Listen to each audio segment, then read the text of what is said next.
Hello guys, welcome back to the channel. So in today's episode, I'm going to be showing you how you can propagate this really nice houseplant. This is a Tradescantia Tricolor or Quadricolor, depending on what source you believe, I guess. So really like this plant. It's got some really interesting leaves. They're kind of a green, beige and pink leaves. So I'm going to show you all the steps you need to take. So let's get to it.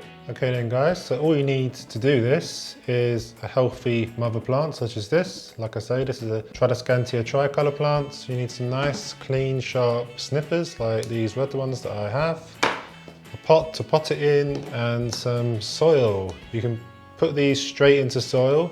Don't need to put them into water or perlite propagation box. Because Tradescantias are so easy to root, you just put them in the soil. A week later they'll develop roots, and then 2 weeks after that they'll start pushing out new leaves, so it's a really easy process. The thing with Tradescantias, and particularly this one, is that some of these stems tend to die back after a few months. So I think it's a good idea to just take some cuttings of this plant just to make sure that if this one happens to die back and look a bit ugly, then you've got some backups ready-made.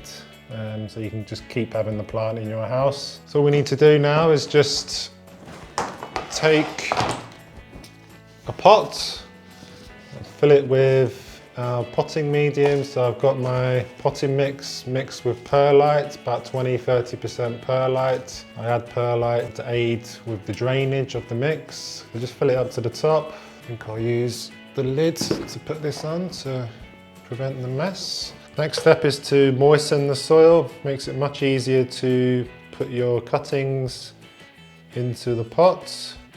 If it was a dry soil, then they'll be flopping about all over the place and it can get quite annoying. So the next thing we need to do is to take some cuttings from the plant. So you want to find ones or stems with variegation in the leaves like that, and then just snip it off at the base underneath a leaf node. So that's one there. So really nice cutting, that'll develop into a plant. So you want to put a few cuttings into one pot. So I'll take probably about 10, I guess. And there's one there. Try not to go for ones that have hardly any green in the leaves because they tend to not survive for very long. There's not much chlorophyll in the leaves for it to survive.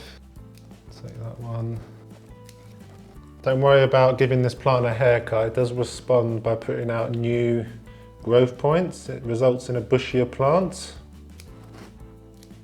This plant also has a tendency to want to revert back to just its green form, like this stem here. Not sure if you can see that, but there's no variegation. If you see that, then just cut the stem away entirely and discard. If you leave that in the plant, then that'll become the dominant stem, and the whole plant will turn into that, basically, just a green variegation. So cut them out where you can. A couple at the back here, take that one.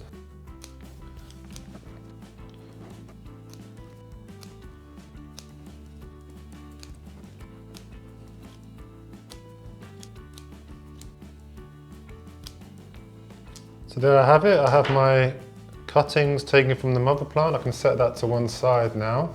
So I've got quite a few here actually. I said I was going to take 10, but I took a few more. I really want a really full plant there, so I'm going to put lots of stems in. So I've got about 18 stems here. So all you need to do is take off the lower leaves. You want to just trim it, if you haven't already, just underneath a leaf node. There's a leaf node there. Just trim it underneath there, and roots will start to grow from that point. And you don't want too many leaves on there because otherwise you'll get water evaporation, will not be good for the stems. So that's one prepped there. So I'll just continue to do these.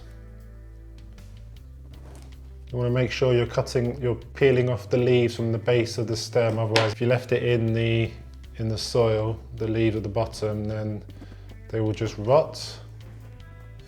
So there we have it guys. I've got multiple stems here. I'll just show you another one again. So it's a perfect example of one there. Relatively long stem, leaves at the base have been stripped off, leaves at the top for the plant to photosynthesize. Roots will come out of the bottom, and then eventually these will sprout new branches when you plant it into the pot. So I'm going to do that now. All you want to do is just make a hole in your pot and then just pop it in. Go relatively deep and then just press it around so it doesn't fall over into the soil, and that's one done. So I'm going to fill in this pot like so, and then I'll have a really nice full pot filled with Tradescantia cuttings that will then develop into a nice large plant, just like my mother plant over there. Okay then guys, so I filled in my pot with all those stem cuttings. As you can see, it's a really nice full plant, and this will develop roots in a couple of weeks, really fast to take roots, Tradescantia. And then from there, new stems will start to grow and it'll be a really nice bushy plant. So I'll come back in a few weeks, maybe a month, just to show you how this plant is coming along. So I'll see you in a bit. Okay then guys, so a little bit of an update on how this plant is getting on. So I took those cuttings on the 30th of January. Today's the 25th of February, so it's been about 4 weeks since I took those cuttings, planted them up in this pot. And as you can see, we've got lots of fresh new growth starting to come out. So obviously these have rooted really successfully in here. Not at all surprised, because Tradescantias are really easy to propagate. They develop roots really easily, and then there is lots of new growth coming out. Really pleased to see as well that we've not just got plain green leaves, which can be the case with this plant if it's not happy. All of the leaves have the really nice pink and kind of beige variegation, so that's really good to see. There's lots of smaller growth points, such as that one, starting to develop. So that's good, means that this plant's going to bush out. There's another one there on the bottom of that stem. There's two there. There's one larger one at the base, and then there's a tiny one there. You can see that if it will zoom, if it will focus. So that's got a nice few stems on there. So this, if it continues to grow, will grow into a nice bushy plant, so that's really good to see. One way to check that this plant or any other plant has developed roots, if you did plant it straight into soil like I did with this, is just to tug very lightly on the stems. And if there's resistance, if it doesn't come out easily, then that means that there is roots in the soil, because obviously it's clinging onto the soil. So that one, there's resistance there, so that's definitely got roots. I think all of these will have roots. That one's got resistance as well. So that one as well, that one. So all of these aren't pulling out easily. If they didn't have roots, they would just pop straight back out. I think what we will do, just for the sake of this video, is to pull one of these stems out and just have a look at the root system. See how much they have developed roots. So I think I'll do this one on the end. It's got one main stem there, and it's got a little growth point just growing there. So all I'm going to do is just to get my chopstick in there and just lightly loosen the soil around that area. You don't really want to be doing this with your own plant, just want to leave it be.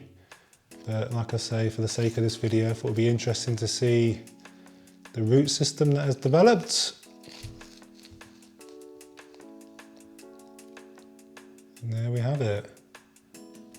Nice long root system. So that's really good to see.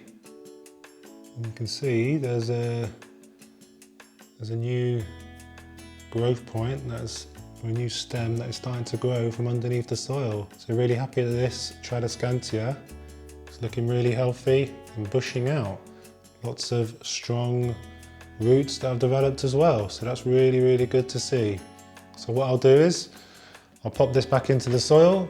I don't think I've done too much harm to that. The roots are intact still. I've not ripped them up or anything like that, so that's good. So I'll put them back in the soil and it should continue to grow and develop. So really happy with that, guys. Really easy to do, really easy to propagate this plant, as with most Tradescantias, and certainly something that you can do at home. If you enjoyed this video, guys, if you enjoyed watching me propagate this Tradescantia Tricolor, then do leave a like on it, do hit the thumbs up button. It really helps the channel grow, I'd be really happy with that. Subscribe to the channel as well if you're new, if you want to be notified when future videos like this come out. If you have any questions about what I've done here today, let me know in the comments. Also let me know whether you have successfully propagated a Tradescantia Tricolor or any other Tradescantia for that matter. I'd be really interested to know that, how you're getting on with that. And as always, I will see you in the next video. Thanks for watching. I'll see you soon. Cheers.